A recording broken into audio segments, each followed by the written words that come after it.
MDG TV, une chaîne Wint pour la cause de Christ.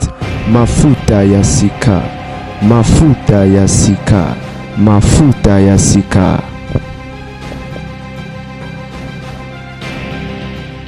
Shalom, shalom peuple de Dieu. Je viens au devant de votre présence dans cette deuxième édition par la confiance auquel la chaîne MDGD Mafuta Yasika m'ont fait. Et je salue également la confiance auquel qui m'a porté la grande dame Dorcas, auquel il a porté cette confiance de me ramener encore envers vous pour vous apporter ce message. Que ce message est intitulé La personne de la foi. Dites avec moi la personne de la foi. Or, nous allons lire quelques versets auxquels nous allons commencer. Nous allons d'abord commencer par lire Hébreux 11, verset 6. La Bible dit ceci dans l'Hébreux 11, verset 6. Hébreux 11, verset 6. Or, sans la foi, il est impossible de lui être agréable, car il faut que celui qui s'approche de Dieu croit que Dieu existe et qu'il est le rémunérateur de ceux qui le cherchent. Et nous lisons encore dans le livre de Romains qui dit la foi vient de celle qu'on entend, celle qu'on a vient de la parole de Dieu. Ok, la Bible vient juste nous confirmer que non, la personne auquel nous parlons de la foi, c'est Jésus-Christ de Nazareth. La Bible dit que non, or sans la foi est impossible. Or sans Jésus, il est impossible d'être agréable aux yeux de Dieu parce que personne ne peut venir au Père sans pourtant passer par le Fils. Parce que si vous ne passez pas le Fils, vous n'obtiendrez pas l'accès au Père. Parce que la Bible déclare que non, ni vient au Père sans pourtant passer par le Fils. Nous aimerions lire quelques remarques. Jésus a sous l'onction maudit les figuiers. Nous remarquons que Jésus a sous l'onction maudit les figuiers. Cette parole, ce n'était pas seulement, cette parole s'est accomplie immédiatement. Dieu n'a pas toujours Dieu de délai.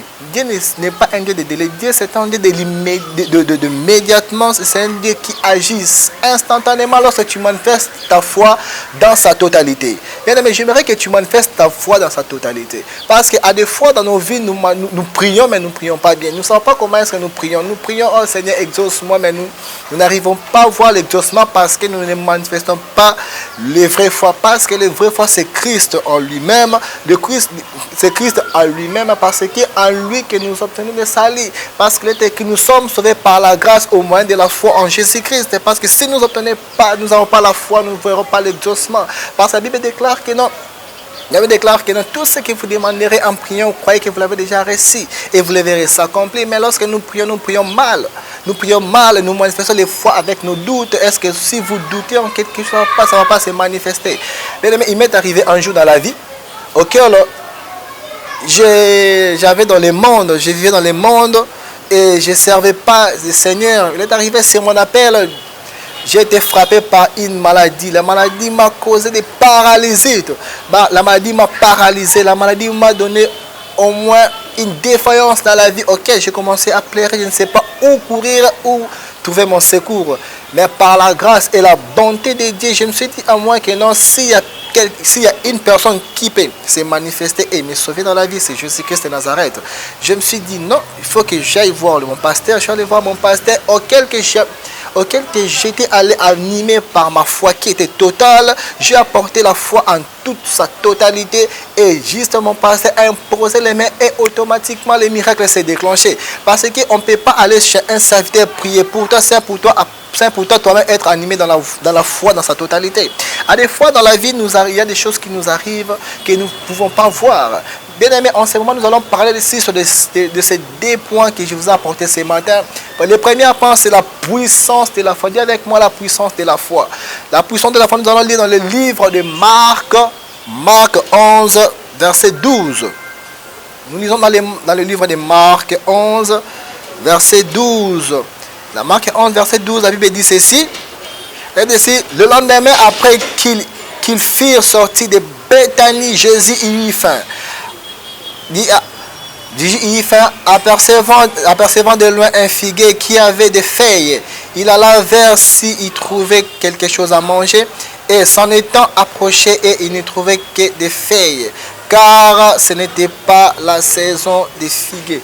Bien aimé, je viendrai dire à une personne ce matin, À des fois dans la vie, tu peux prier, mais tu vois que non, Dieu ne t'exauce pas, tu te dis que non, ce n'est pas ta saison. Non, un chrétien qui a reçu Jésus-Christ dans sa vie n'a pas de saison. Donc, chaque moment dans ta vie qui t'est présenté, c'est le moment auquel tu vas manifester la foi en totalité. Tu te dis que tu te réveilles le matin, tu n'as aucun passeport, tu n'as même pas les visas, tu n'as même pas les frais.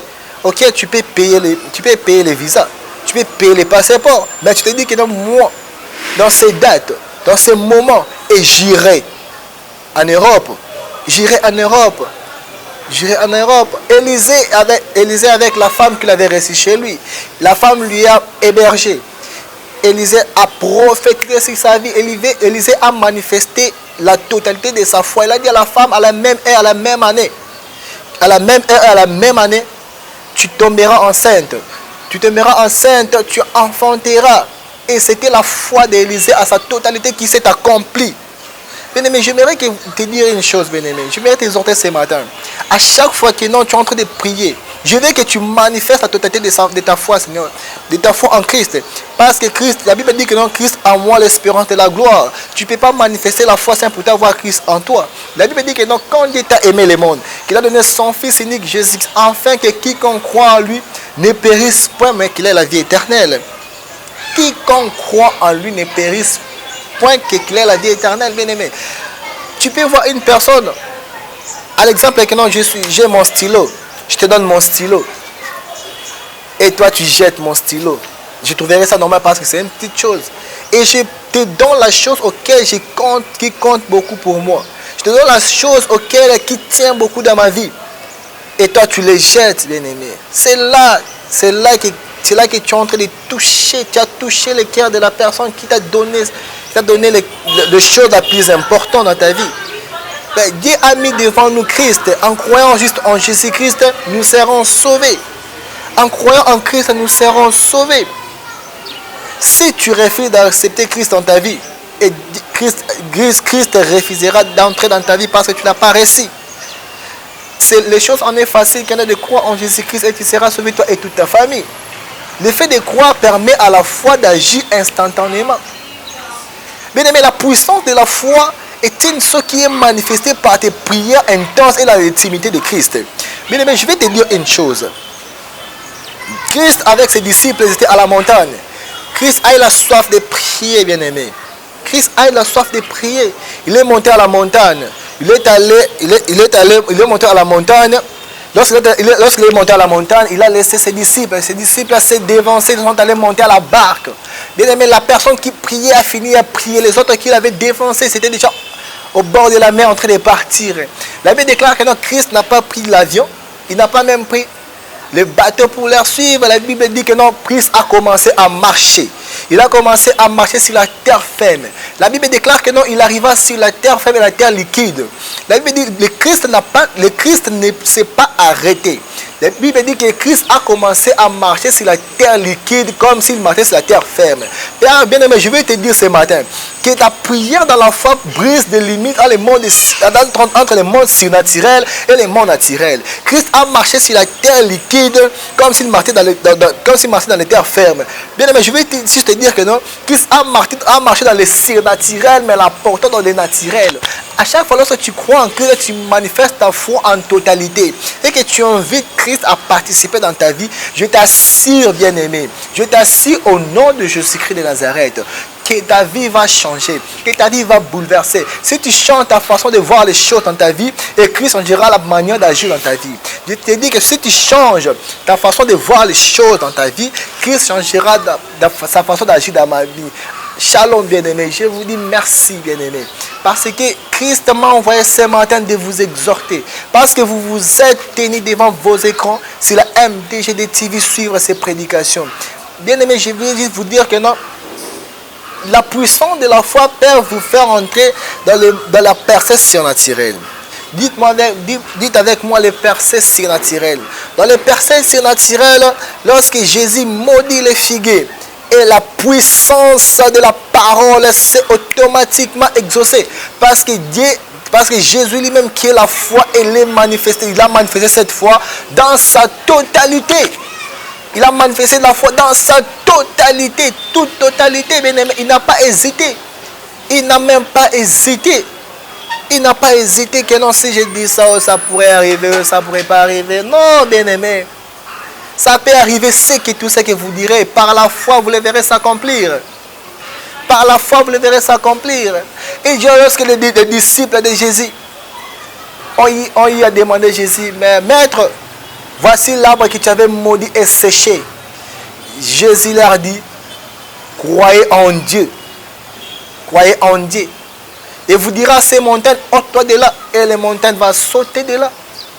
Bien aimé, Jésus ne parlait pas seulement sur les spirituels. Souvent nous spiritualisons toutes choses. C'est une erreur que nous faisons.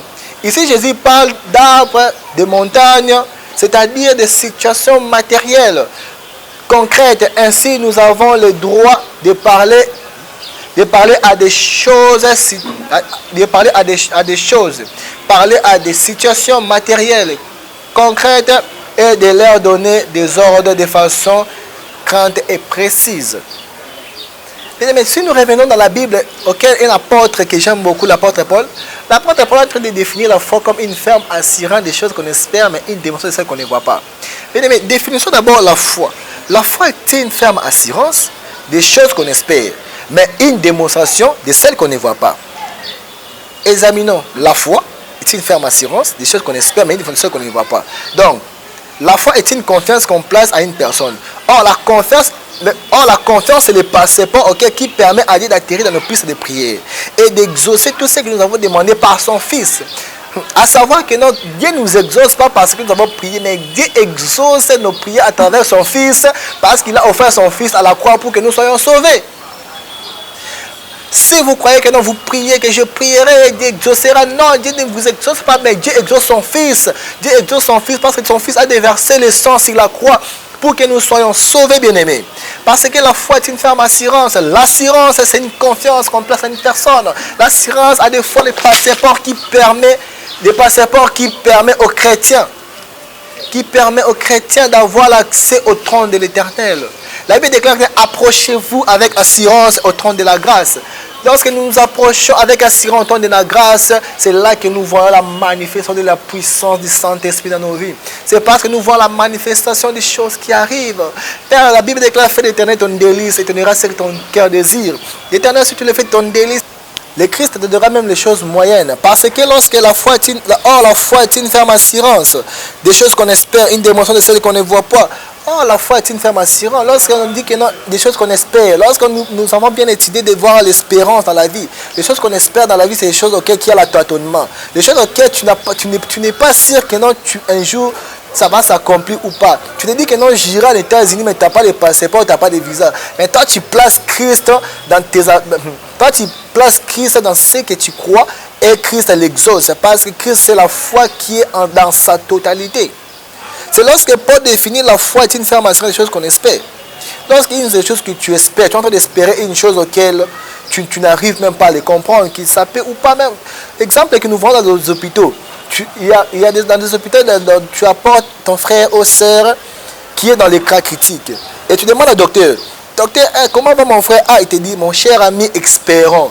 Donc, c'est une chose qui est dans le désespoir. Mais dans le désespoir, que là, toi, tu es en train de placer ta foi et ta foi te sauve.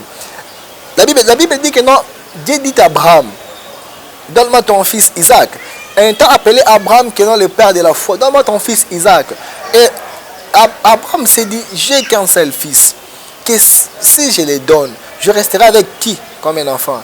Mais comme Abraham avait compris que non, Dieu lui-même qui est la foi, il a dit à son fils, ton fils lui a demandé, mais papa, je vois nous avons les couteaux, nous avons les bois. Alors où est l'agneau que nous allons offrir à l'Éternel? Abraham n'a pas hésité à dire que non, l'agneau c'est toi. Il a dit que non, là où nous irons, Dieu va pouvoir, Jéhovah Jireh, il pourra parce qu'il avait crié en Christ. Il avait manifesté la foi dans sa totalité. Okay? Dans sa totalité que non, Christ, Dieu a manifesté sa puissance. Il a donné un autre bélier pour donner comme offrande. Bien aimé, j'aimerais te dire que non, lorsque nous faisons nos prières, nos prières ne soient pas limitées par ce que nous allons faire. Ne soient pas limitées parce que nous disons que non, ah, j'ai prié seulement. Ah, Éternel, fais-moi grâce. Ah, Père, fais-moi grâce. Ah, mais lorsque tu pries, tu t'es dit, comme j'ai prié et Dieu l'a exaucé, tu les verras s'accomplir sans pourtant avoir moindre des doutes. Tu les verras s'accomplir sans pourtant moindre des doutes. Et si nous lisons dans le livre de Psaume 37, dans le livre de Psaume 37, la Bible est en train de dire, la Bible nous dit dans le livre de Psaume 37,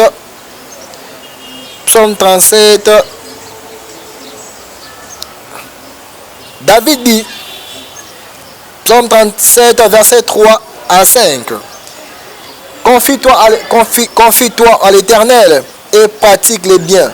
Ayez le pays pour demeure et la fidélité pour pâtir. Fais de l'Éternel tes délices et il te donnera ce que ton cœur désire. Recommande ton sort à l'Éternel, mets à lui ta confiance et il agira, bien-aimé. Mets à lui ta confiance et il agira, bien-aimé. La confiance, c'est une assurance. Tu places ton assurance en Jésus-Christ et tu mets ta confiance et tu verras automatiquement, c'est dit tout à coup. C'est dit tout à coup. Dieu n'est pas un Dieu de délai. Dieu n'est pas un Dieu limité. Dieu n'est pas un Dieu auquel tu peux mettre tu peux manifester peu de foi. Non. Non. Il faut manifester la foi dans toute sa totalité. Il m'est arrivé un jour, bien aimé. J'étais dans mon église. J'ai fini Alpha 40.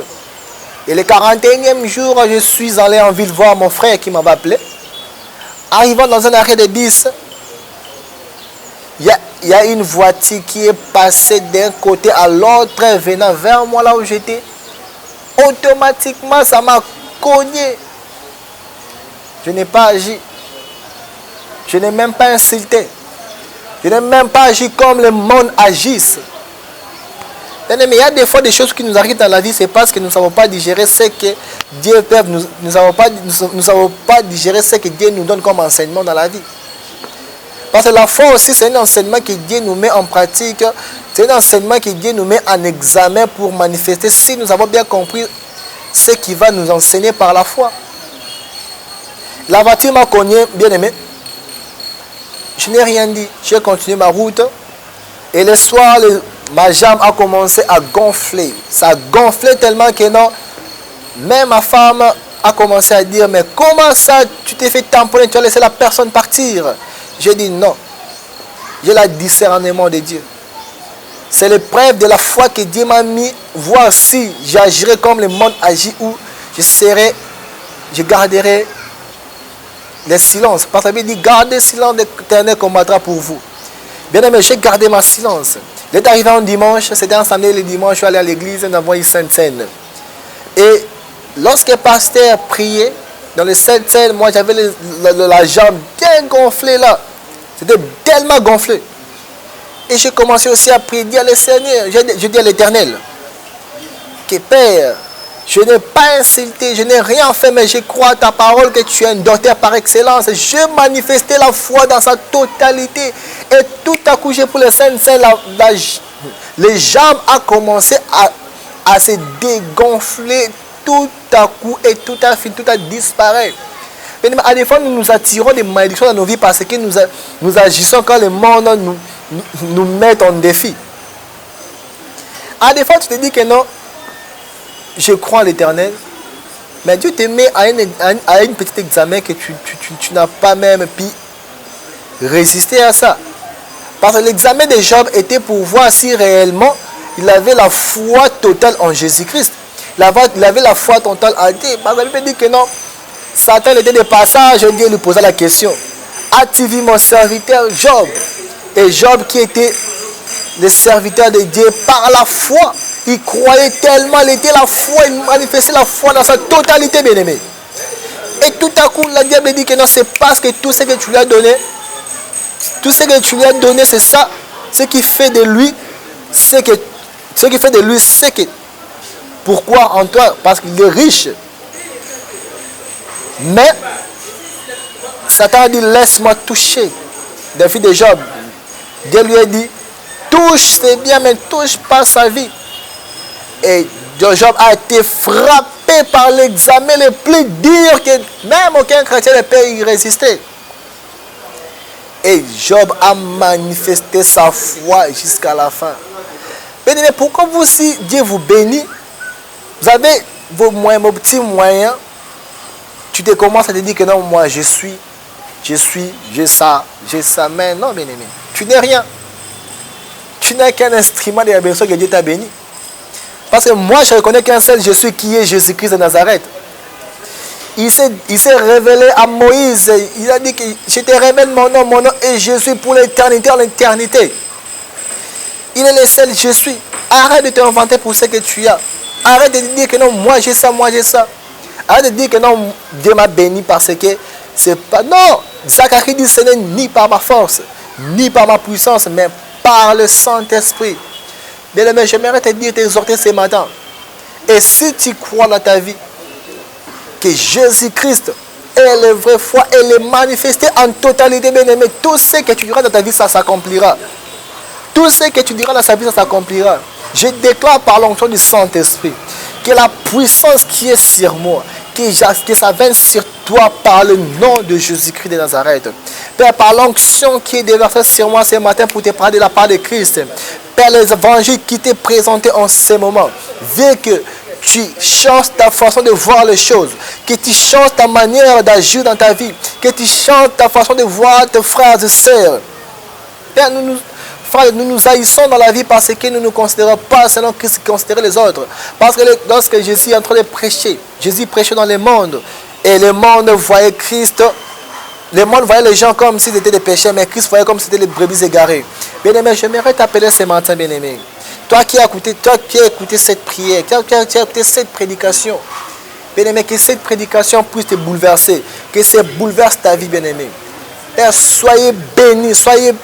Je bénis mon frère Sergio Penzo, qui a voulu que non, je puisse être ici. J'ai béni la grande dame Dorcas depuis l'Europe. Et j'ai béni ma très chère chérie Pamela Mbouikatamba. Et j'ai béni l'évangéliste et patient Walesa. Et j'ai béni le pasteur Trésor Walesa. J'ai béni l'homme de Dieu Laurent Tchoké. J'ai béni le frère Jean Tchoké. J'ai béni Exaucé Kapiamba. J'ai béni Noëlla Katamba. Et j'ai béni le frère Emmanuel. J'ai béni toute personne et particulièrement à ma mère qui m'a soutenu quand j'étais pécheur. Elle ne cessait pas de me prêcher. Elle continuait à me prêcher, mais elle m'orientait. Elle m'orientait dans les églises, dans la voie de l'Éternel. Et me voici, je suis devenu l'homme de Dieu. Et j'ai béni ma mère qui s'appelle Charlotte Toalou Matadi, là où elle est la servante de Dieu Rebecca Katema, et exaucé tous ses coups. Et j'ai béni le frère Olivier Katema, j'ai béni mon frère Guillaume, j'ai béni le prophète Jean Bapende et j'ai béni le prophète Michel. Bien-aimés, à nous revoir à la prochaine numéro si Dieu nous accorde vie. Et voici mon contact. Ce numéro est plus 243 081 66 33 612 081 plus 243 081 66 33 612. Que Dieu vous bénisse. Soyez en paix. Soyez bénis. Bénis. Merci à la chaîne MDGT Mafuta pour la confiance. Que Dieu bénisse la chaîne. Amen. MDG TV, une chaîne ointe pour la cause de Christ. Mafuta Yasika.